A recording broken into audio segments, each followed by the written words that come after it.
The impact of polarized perceptions.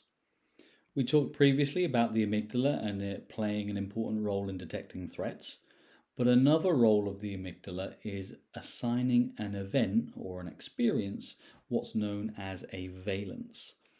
A valence can be thought of as an emotional value. So, for example, each event you experience can have a perceived negative valence. So, you judge it to be a negative or a bad event. The event could have a neutral valence, so it's neither positive or negative. Or the event could be perceived as having a positive valence, so it has positive judgments and associations connected to it.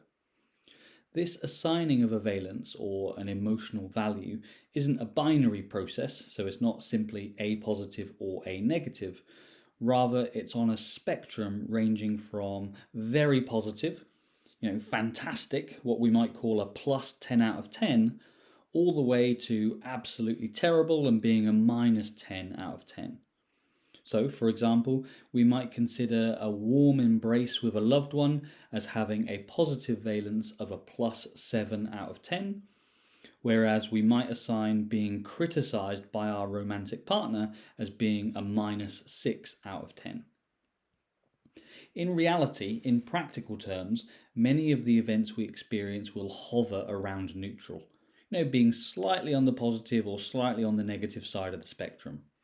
However, when a certain event, a certain person, or a specific set of circumstances is judged as being intensely negative, we can judge the person or event as being all bad, all negative, all painful. And this means that the perception of the event becomes polarized. It becomes black and white. And the judgment is then stored in the amygdala and hippocampus, and we carry it with us as baggage. These polarized perceptions are particularly problematic for our nervous system because of the volatile responses they tend to generate. So, the highly polarized perception indicates that an event is extremely negative or dangerous. So, when we encounter something or someone in our environment that our mind can link back to that polarized perception, the stress response is equivalent to the degree of threat. In other words, the polarized perception produces a much bigger stress response, a more powerful reaction, which is often unhelpful, distressing, or even debilitating, and doing damage to the individual who has been triggered. So, to help illustrate this, if we use the analogy of a car to represent the nervous system, when we encounter something that resembles a highly polarized perception, so if it's on the positive, it would be like slamming your foot full down on the accelerator. Whereas if it was polarized as being a negative perception, it would be like slamming down on the brake. And so this means that rather than the car running smoothly and it being able to ebb and flow with the turns in the road or the bends or the changes in environment, it's either instantly revved up or it's instantly got the brakes on.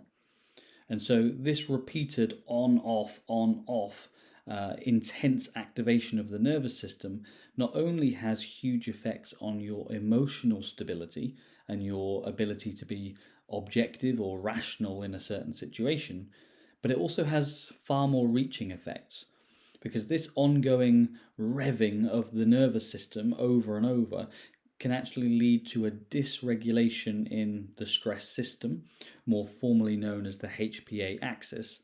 And this HPA axis, when it reaches a point of being dysregulated, has been strongly linked with many chronic health conditions and many different autoimmune diseases.